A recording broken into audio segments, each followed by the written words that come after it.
Banyak orang saya lihat, banyak yang pergi gereja bawa HP. Sampai sana kita khotbah dong hanya buka HP. Bermain-main, kita pikir dong ada baca di mana, padahal ada balas WA, ada main game, ada foto, senyum sendiri. Nah, ini sumber masalah ini.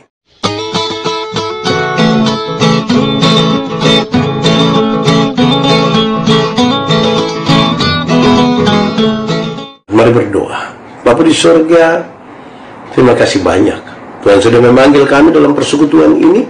Kami akan membaca dan merenungkan firman-Mu. Kami mohon Tuhan, tolong kami, biar kami dapat membaca dengan baik, merenungkan dengan baik, dan oleh kekuatan Roh Kudus, kami dimampukan melakukan kehendak firman-Mu. Jauhkan semua penggoda pencobaan. Bukalah akal, pikiran, perasaan kami dan hidup kami, biar menjadi tanah yang subur. Terpujilah nama-Mu. Di dalam nama Yesus kami berdoa. Amin. Kisah Para Rasul pasal 8 ayat 26 sampai ayat yang ke-40.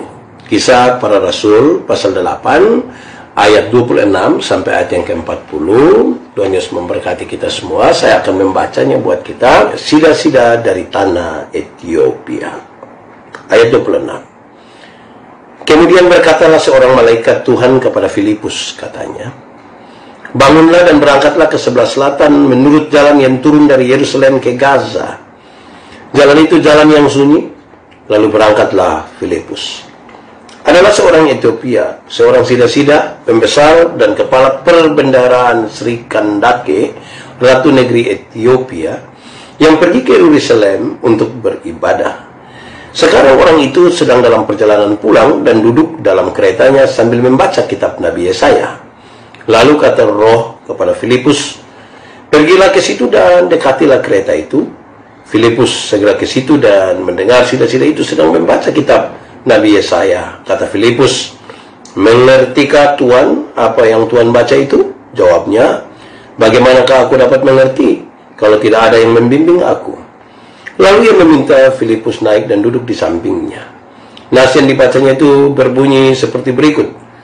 Seperti seekor domba yang dibawa ke pembantaian, dan seperti anak domba yang teluh di depan orang yang menggunting bulunya, demikianlah ia tidak membuka mulutnya.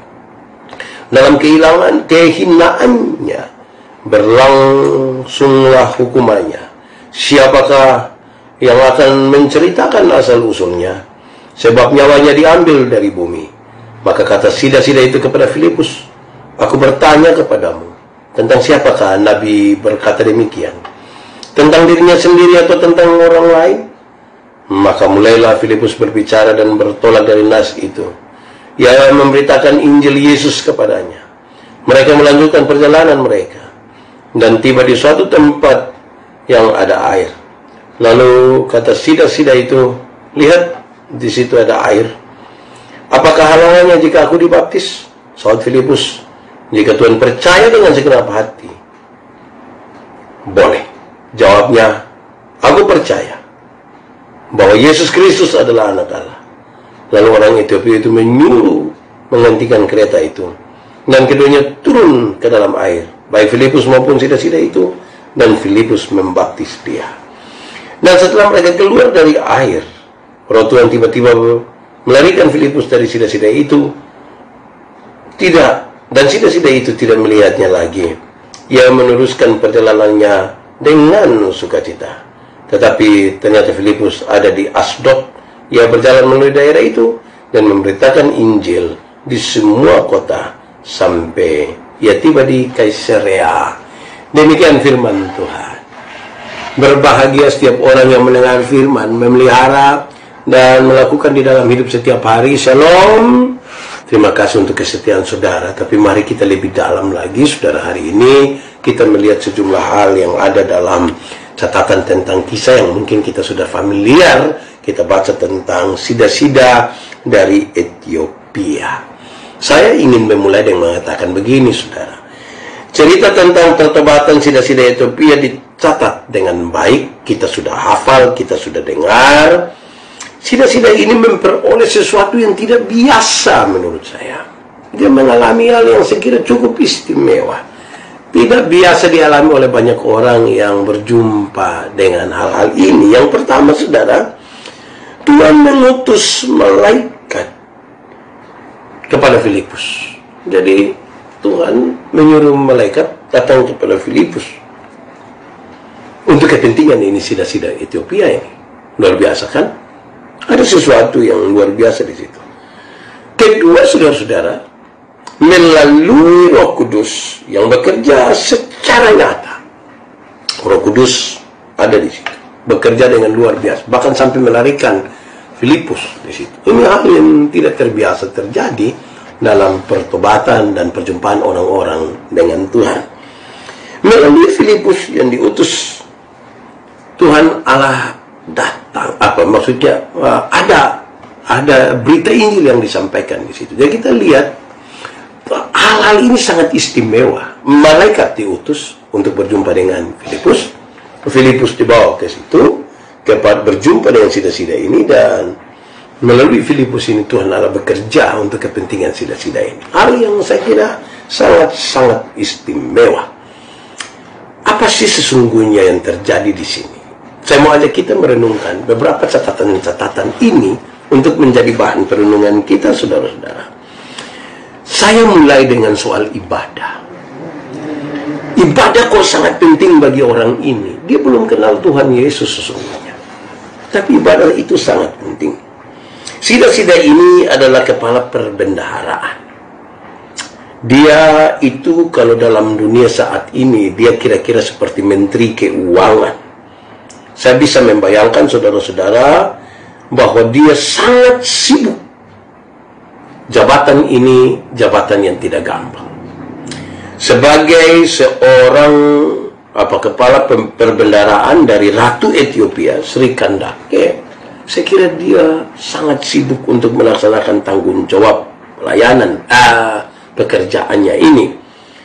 Namun coba kita lihat, pembacaan tadi disampaikan dengan sangat baik bahwa untuk beribadah dia dapat mengatur waktu begitu rupa sampai dia bisa pergi beribadah.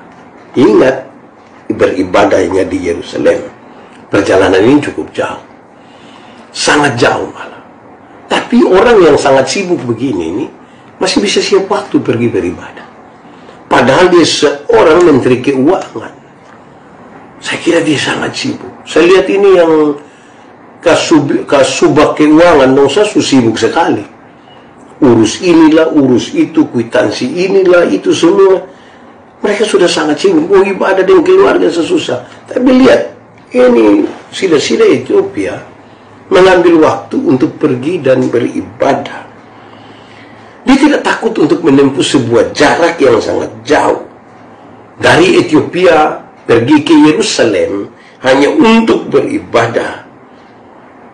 Nah ini apa ya? Saya membayangkan ini orang betul-betul mau ini. Saya yakin kalau dia tidak mau, dia tidak serius sedikit, tidak bisa. Dia punya alasan yang kuat sekali untuk tidak beribadah. Saudara-saudara, perjalanan yang jauh, melewati padang gurun, dan banyak bahaya yang mengancam sesungguhnya dalam perjalanan itu. Perjalanan yang jauh, melewati padang gurun, dan banyak sekali ancaman. Saudara bisa bayangkan, dia mau untuk pergi. Ini ibadah ini seperti apa pentingnya. Perjalanan dari Ethiopia ke Yerusalem ditempuh dengan kereta unta. Ditempuh dengan kereta unta. Tentunya itu sangat lelah, memakan waktu yang cukup lama. Dulu bukan pakai pesawat, orang tidak pakai mobil, orang tidak pakai yang modern punya, pakai kereta unta. Saudara bisa bayangkan, pasti sangat melelahkan. Di bagian-bagian ini saya merenungkan, saudara-saudara, bahwa ini orang yang sangat sibuk ini, dia tidak menjauhkan dirinya dari pertemuan ibadah. Hati-hati saudara, banyak orang, bahkan kadang-kadang para pendeta ini bisa pimpin ibadah, tapi tidak mau ikut ibadah. Bisa saja begitu. Mereka sibuk dengan memimpin, beraktivitas secara rohani, tapi tidak mau ikut ibadah. Tidak mau dengar khotbah. Berkhotbah boleh, tapi dengar khotbah tidak boleh. Nah, ini orang yang sudah sangat sibuk, saya kira. Saudara-saudara, ibadah telah memberikan banyak sekali manfaat. Yang saya kira orang-orang yang cinta beribadah, mereka mengalami betul-betul manfaat-manfaat dari ibadah itu, baik untuk hidup hari ini maupun untuk kehidupan di zaman yang akan datang. Setiap kali di malam penuh berkat saya sampaikan hal ini. Ingat, ibadah itu mengandung janji. Latihan badani terbatas gunanya, tapi ibadah itu mengandung janji baik untuk kehidupan hari ini maupun untuk kehidupan di zaman yang akan datang. Karena itu ibadah memberi manfaat. Ibadah memang harus dilakukan dengan sepenuh hati. Saya bayangkan saudara-saudara, kalau kita tidak penuh hati baru ibadah, mau jalan seperti ini sida-sida Ethiopia, dari Ethiopia pergi ke Yerusalem, saya kira mungkin kita sudah akan berhenti. Kita akan punya alasan, belum lagi kalau bermacam-macam pekerjaan harus kita lakukan. Ini begitu penting. Saya selalu ingin mengatakan, kalau sesuatu itu penting, saudara, sesibuk apapun kita akan menemukan jalan ke sana kalau kita rasa penting. Tapi kalau sesuatu itu kita rasa tidak penting, biar mau sementara bebas seperti apapun, lebih banyak kita temukan alasan. Mari kita coba jujur, saudara-saudara, kita renungkan, lebih banyak kita temukan jalan untuk ibadah, atau justru lebih banyak kita menemukan alasan-alasan untuk tidak beribadah. Itu sebenarnya adalah sebuah kesimpulan daripada pikiran dan perasaan kita tentang ibadah itu. Dalam hidup kita penting atau tidak? Sekali lagi, kalau penting pasti ada jalan. Tapi kalau kita rasa tidak penting, mungkin kita lebih banyak akan menemukan alasan.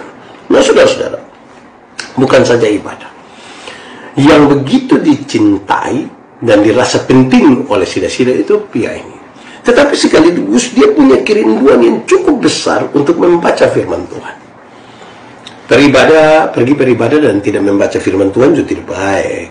Banyak orang, saya lihat banyak yang pergi gereja bawa HP, sampai sana kita khotbah terdong hanya buka HP, bermain-main. Kita pikir dong ada baca di mana, padahal ada balas WA, ada main game, ada foto, senyum sendiri.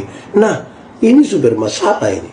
Nah, saudara, kita lihat dalam kisah sederhana ini, bahwa dalam perjalanan pulang setelah dia beribadah di Yerusalem, sida-sida Ethiopia ini dalam perjalanan dari Yerusalem ke Ethiopia, dia tidak menggunakan waktunya untuk beristirahat. Jalan ini cukup jauh, dia tidak pakai untuk istirahat.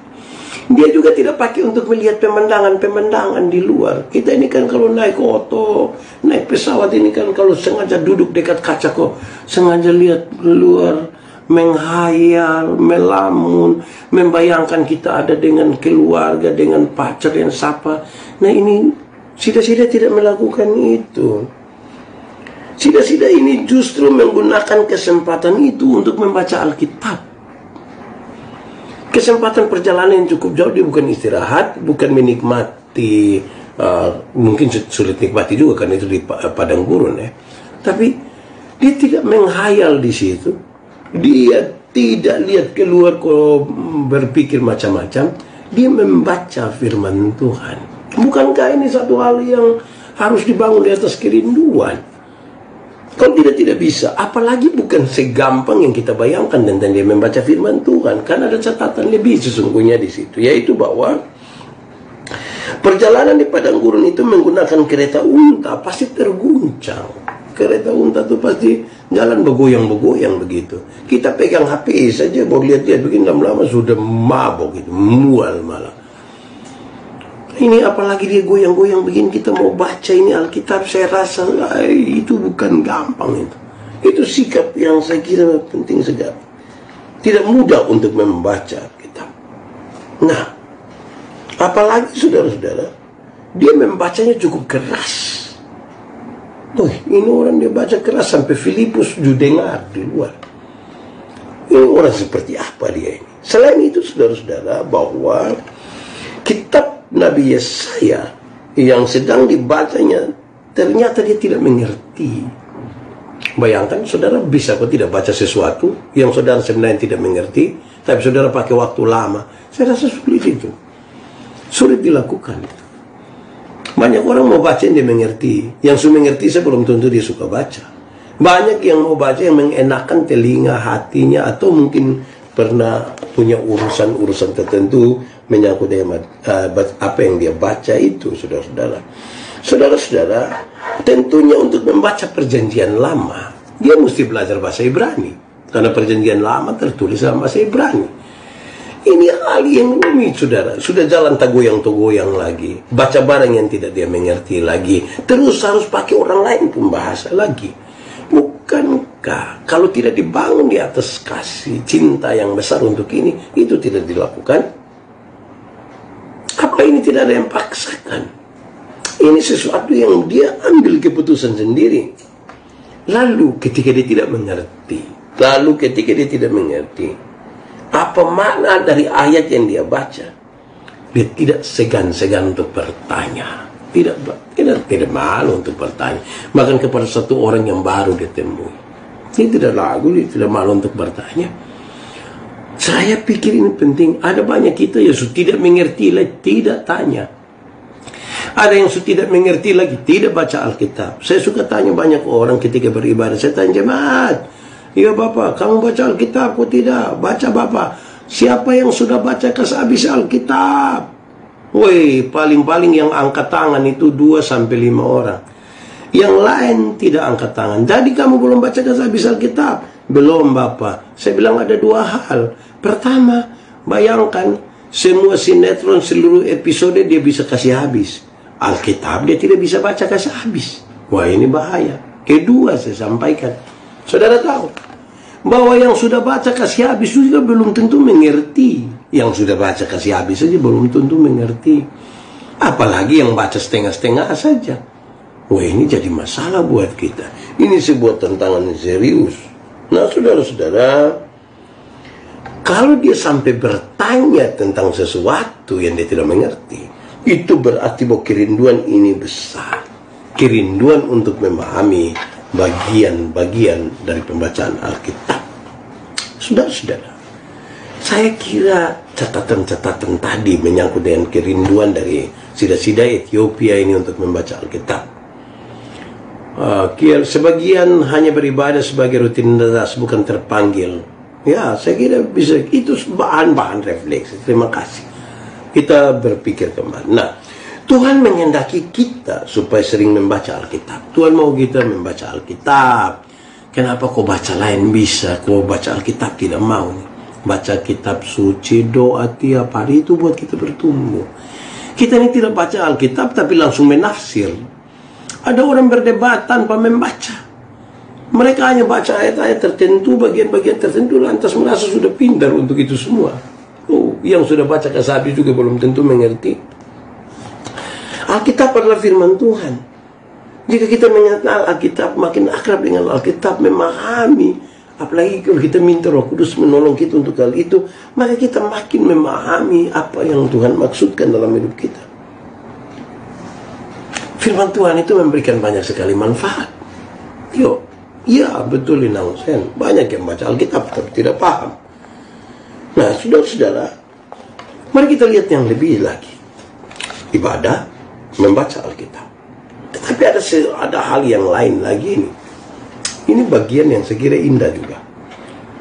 Sida-sida Ethiopia ini dia seorang pejabat, menteri keuangan dari satu negara. Tetapi ini orang kau punya rendah hati sekali. Saya kira luar biasa. Dia tidak bertanya duluan dan berkenalan duluan dengan Filipus. Tidak. Ketika Filipus bilang begini, mengertikah Tuhan? Saya pejabat, orang yang tidak kenal saya, dia datang langsung bilang, Tuhan mengerti kok. Saya bisa bayangkan ini orang ini olok saya ini. Dia siapa? Dia jalan kaki, itu berarti dia bukan siapa-siapa. Apalagi dia tidak dikenal di sini. Lalu dia datang tanya saya, mengerti? Saya mau tanya saudara, kalau ada orang datang tanya, saudara katakan saudara pejabat lah, pejabat apalah, saudara RT lah begitu. Terus ada orang datang tanya, mengertikah Bapak? Saya yakin saudara bisa marah itu. Mendapatkan pertanyaan demikian tidak membuat dia merasa kurang hati juga. Dia tidak merasa kurang hati, dia biasa-biasa saja. Dia mengakui malah terus terang. Saya tidak mengerti. Memang sangat sulit kalau kita supaya pejabat baru mengakui kesalahan dan kelemahan, itu sulit. Kadang-kadang kita ini pejabat kami sedikit baik, pejabat di gereja maupun di pemerintah ini. Kalau salah kita bisa mata putar begitu rupa untuk membenarkan kita pun kesalahan. Pakai argumentasi teologis lagi. Pakai pendasaran Alkitab lagi. Untuk mengatakan kita mungkin benar di situ. Ini orang ini berani sekali, berterus terang, dia tidak mengerti. Saya tidak mengerti. Dengan rendah hati dia meminta kepada Filipus, tanda petik, orang yang dipandang mengerti, untuk menjelaskan kepada dia, untuk membimbing dia malah. Seorang pejabat meminta kepada orang biasa ini untuk membimbing dia. Saya kira itu sebuah bentuk kerendahan hati. Tidak ada pencitraan di situ, tidak ada orang lain, hanya dia dan dia pun tim yang jalan dengan dia ini. Ketemu satu orang asing, lantas dia bertanya dan dia minta itu orang membimbing dia. Tidak ada pencitraan kan? Baru dulu tidak ada siaran pers, tidak ada siaran televisi kok, siaran langsung Facebook kok, atau story kah? Tidak ada. Tapi dia melakukan itu dari hati yang betul-betul mau dia lakukan. Dalam penampilan saudara-saudara, saya membayangkan bahwa sida-sida itu mengenakan pakaian kebesaran. Karena dia seorang pejabat, dia pasti pakai pakaian yang bagus, dia pasti dikawal oleh prajurit-prajurit. Sedangkan Filipus, dia sangatlah sederhana, dia orang biasa. Tetapi ini orang yang luar biasa ini justru sangat dengan rendah hati meminta kepada orang-orang biasa ini, kalau boleh engkau membimbing saya. Saudara bayangkan, kadang-kadang ada orang yang sangat sombong. Mari kita renungkan ya saudara. Memang kadang-kadang ada orang yang sangat sombong dan memandang rendah orang lain. Baru dapat jabatan sedikit, dia tidak pernah pandang orang lagi.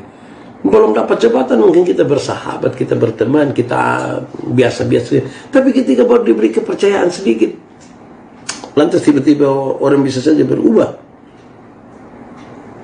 Kalau dia tiba-tiba dapat jabatan, dia tiba-tiba menjadi kaya, kedudukannya luar biasa, pendidikannya cukup tinggi, tidak semua orang mampu untuk merendahkan diri begitu.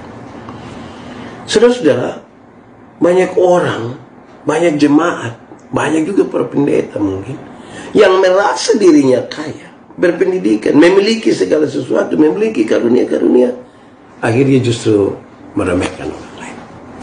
Ada juga yang meremehkan hamba-hamba Tuhan. Apalagi kalau bisa bayar sendiri, dia rasa dia sudah lebih lagi dari itu. Nah, ini hamba Tuhan nun mau dibayar, mau menjatuhkan dong punya harga diri di situ.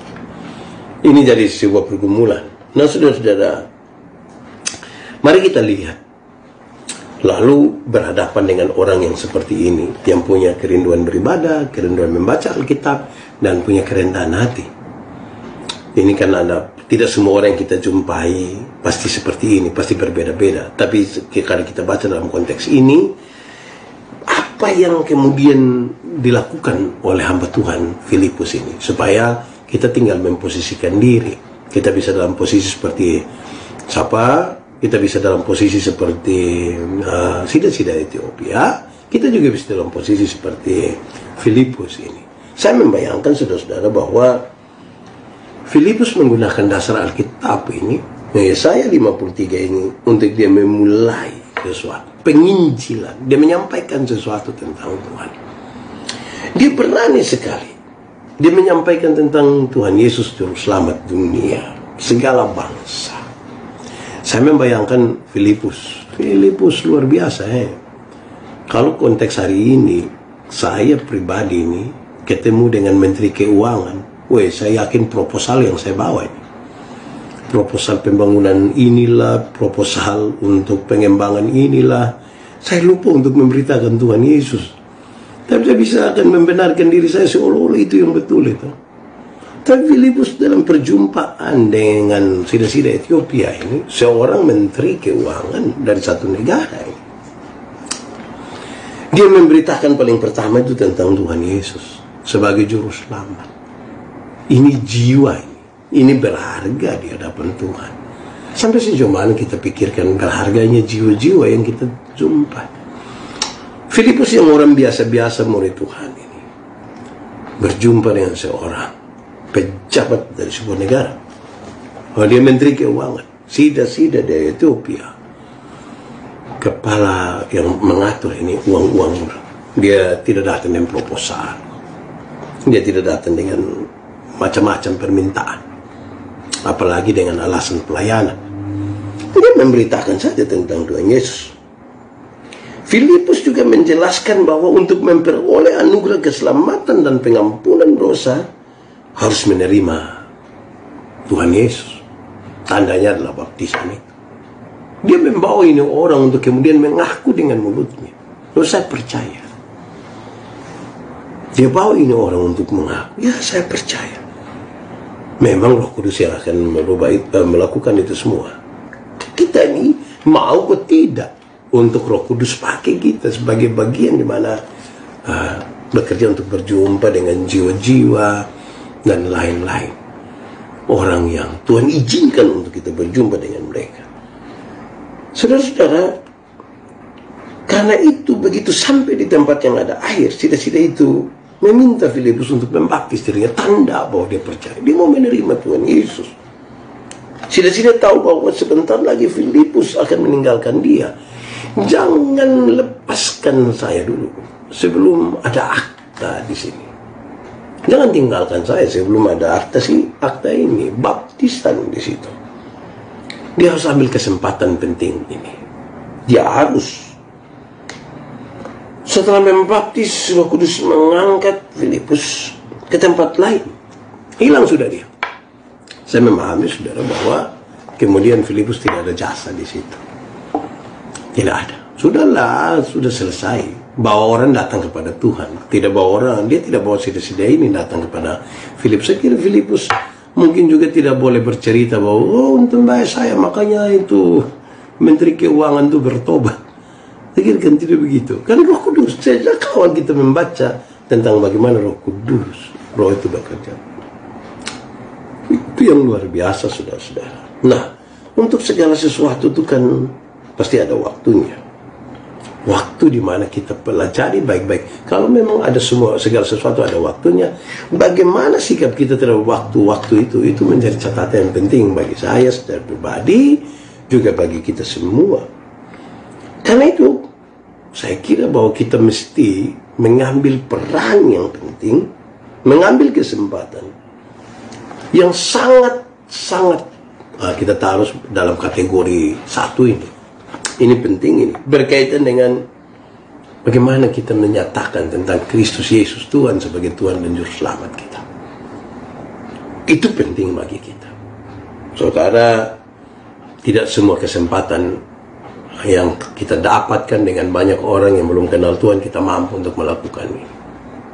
Belum, saya bergumul, saya berdoa, tapi saya juga kadang-kadang tidak berani untuk kita cari aman-aman saja. Kita merasa pekerjaan selesai, sudah selesai. Saudara-saudara, kita membayangkan bahwa ketika kepada kita diberi tanggung jawab besar menjadi orang-orang yang menyatakan apa yang menjadi kerinduan Tuhan, mestinya ada refleksi yang lebih di sini.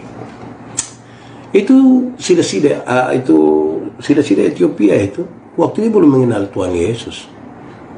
Tapi kok 3 hal itu bisa dia jalankan.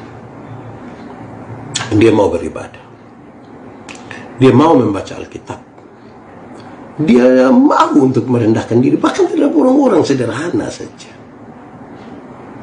Ini saya kira sekaligus menjadi teguran buat saya secara pribadi. Kadang-kadang kita tidak rindu beribadah. Tadi di awal saya sampaikan, saya berkhotbah, saya tiap hari berkhotbah 5-6 kali sehari dalam pelayanan. Tapi jangan sampai saya siap hanya untuk berkhotbah, tapi tidak siap untuk mendengar khotbah. Saya siap untuk memimpin ibadah-ibadah, tapi tidak siap untuk mengikuti ibadah. Teman-teman lain berkhotbah, saya lebih memilih keluar mungkin. Atau mungkin jangan sampai teman lain berkhotbah, saya rasa saya yang tahu. Bahkan saya menilai seolah-olah saya lebih pintar berkhotbah dari mereka. Orang harus belajar dari saya. Wow, aneh juga ya. Ini orang luar biasa. menempuh jarak yang sangat jauh dari Ethiopia sampai ke Yerusalem. Kepentingannya apa? Ibadah. Ini perlindungan serius bagi kita. Ini orang sangat sibuk. Menteri Keuangan masih tidak sibuk. Kalau Menteri Keuangan sampai tidak sibuk, kita tahu dia di negara bagian mana. Sangat sibuk, tapi mau beribadah. Ini jadi refleksi ibadah. Ibadah ini memang ada dua. Ada ibadah liturgis yang dijalani oleh kita tiap hari Minggu atau hari-hari ibadah, dan ibadah raya kehidupan. Banyak orang sedikit belokan, dia bilang begini, Pak, kerja itu juga ibadah. Wah, kalau kerja ibadah, nah kenapa mesti ada gedung gereja doang? Supaya kita tidak usah ibadah lagi. Dimaksudkan di sini adalah ibadah-ibadah liturgis itu kemudian kita mendapatkan semacam apa di situ, kekuatan roh, daya dorong di situ, supaya ketika kita masuk dalam ibadah raya kehidupan, kita digerakkan oleh ini. Karena untuk sekedar berbuat baik, semua orang bisa berbuat baik. Untuk bisa melakukan ini, itu semua orang bisa lakukan. Yang membedakan kita adalah apa yang mendorong kita untuk itu. Di mana kita menemukannya dalam perjumpaan kita dengan Tuhan. Baik secara pribadi, baik dalam komunitas ibadah itu. Sehingga ini menjadi penting. Itu catatan pertama, kerinduan beribadah. Itu refleksi saya secara pribadi. Memimpin saja, jangan sampai yang saya mau, tapi mengikuti ibadah saya tidak mau. Coba kita lihat, ada banyak orang yang dulu rajin ibadah, tapi ketika mulai diberi kesempatan beribadah, dia sudah tidak rajin. Dia hanya rajin pimpin saja, ikut ibadah sudah tidak lagi. Bahkan dia hanya dalam penilaian. Kedua, rajin membaca Alkitab. Membaca Alkitab. Membaca Alkitab ini serius. Ini orang ini baca Alkitab, dan dia tidak macam-macam lah. Dia bertanya, apa dimaksud ini? Oh, itu yang dimaksud Tuhan Yesus. Sangat ringan, sangat gampang, dan tanpa banyak hal yang membingungkan ini orang. Dia bantu ini orang ini yang tidak mengerti ini untuk jadi mengerti, bukan bikin bingung tambah. Kadang-kadang satu hal yang sudah gampang orang bikin susah.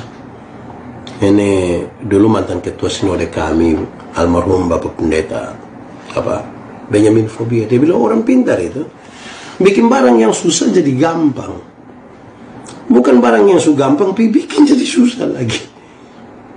Dan itu saudara-saudara, saya kira ini catatan yang baik juga. Saya berpikir, ya mungkin kita mesti buka hati kita meminta pertolongan Roh Kudus, membuat kita belajar membaca Alkitab, merenungkannya, dan lebih dari itu minta bantuan Roh Kudus kita melakukan. Kita akan jatuh bangun. Ada banyak hal, kita orang berdosa semua. Ada yang kelihatan, ada yang tidak kelihatan, saudara-saudara. Tapi mari kita belajar. Kan tidak ada yang mustahil ketika kita datang minta kepada Tuhan. Saya bilang tadi, saudara, bahkan yang sudah baca saja belum tentu mengerti. Apalagi yang sudah tidak baca tapi memberi tafsiran. Wah, ini jadi masalah. Apalagi kalau tanpa perdebatan lagi. Oh, ini hal yang luar biasa. Saudara-saudara, yang ketiga soal kerendahan hati. Kerendahan hati ini dibutuhkan banyak orang. Ya, terima kasih Ibu Linda Lubalu. Ya, puji Tuhan. Kita belajar bersama. Sedikit mungkin. Saya percaya satu hal. Ketika benih firman Tuhan diberitakan, dia tidak akan pulang dengan sia-sia. Mau sedikit pun pasti dapat. Kecuali orang yang anggap remeh, memang ya tidak dapat lah. Dia mungkin sudah tahu. Tapi mari kita lihat, saudara, kerendahan hati itu penting. Ya, penting, kerendahan hati. Kalau kita terlalu tinggi hati, bagaimana Roh Kudus bisa tinggal sama-sama dengan kita? Kalau kita rasa kita sudah mantap, mungkinkah kita masih membutuhkan Tuhan? Kalau kita rasa kita sudah pintar, kalau kita rasa kita sudah semua, lalu untuk apa lagi Tuhan? Mungkinkah kita mau merendahkan hati dan hidup kita? Bukan saja dalam perjumpaan dengan orang lain, tapi juga sekaligus merendahkan di hadapan Tuhan, dan Tuhan isi kita, isi.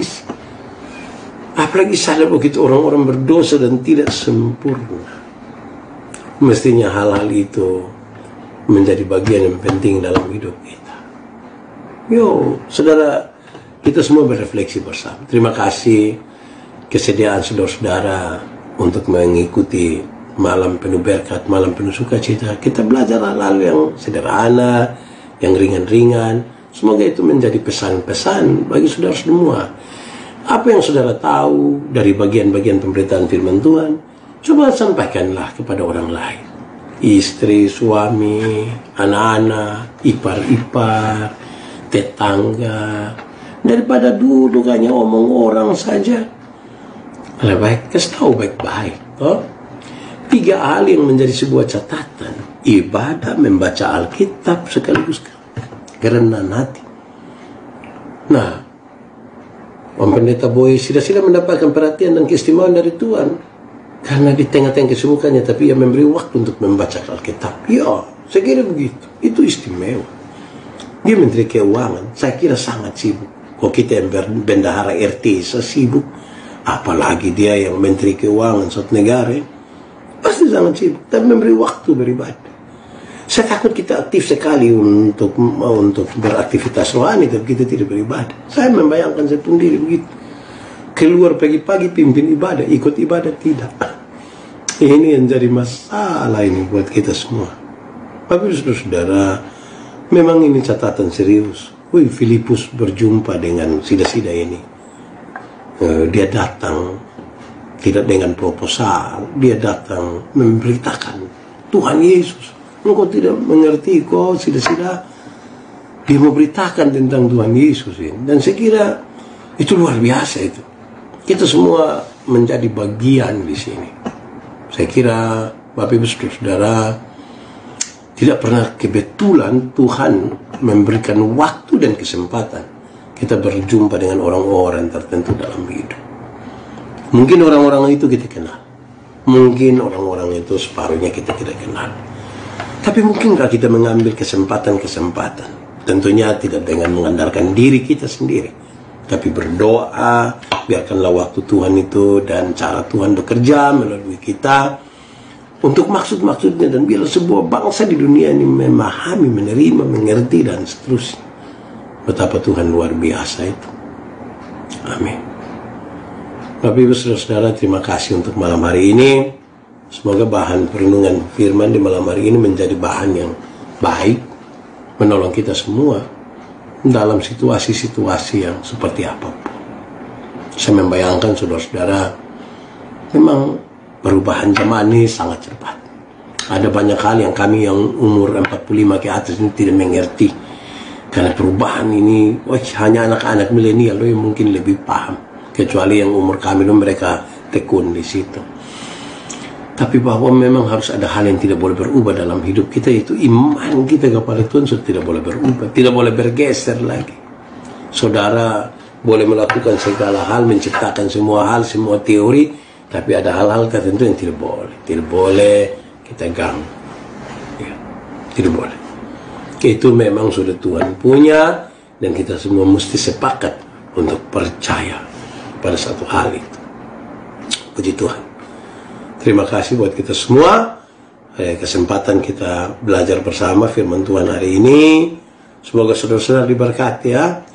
Kalau saudara-saudara diberkati, maka saudara harus menyampaikan juga pada orang lain. Apapun yang saudara dapat. Kita ini penuh dengan kekurangan. Sedapat-dapatnya kita minta Tuhan menyempurnakan itu. Kita sampaikan juga kepada orang lain. Mereka juga menikmati apa yang kita nikmati. Puji nama Tuhan untuk semua kebaikannya. Dan nanti habis ini kita berdoa, istirahat sudah. Tidur baik-baik. Besok pagi bangun, berdoa, baca firman, mulai kerja lagi. Sampai malam, ikut malam penuh berkat lagi. Baru istirahat lagi. Puji Tuhan, Tuhan memberkati kita. Nitui kan juga materi, masih yang